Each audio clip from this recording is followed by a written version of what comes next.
cómo aislar el parlante para solamente escucharlo arriba o abajo.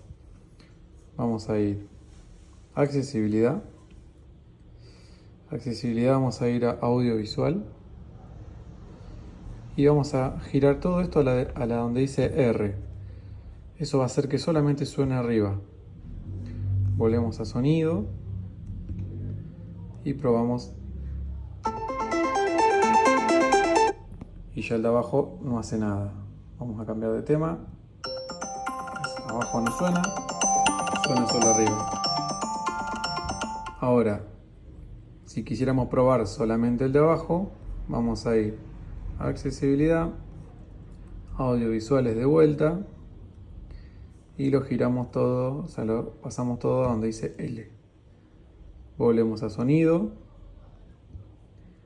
y probamos y solo va a sonar abajo y ya arriba no va a hacer nada. Vamos a cambiar de tema. Listo, ya arriba no suena.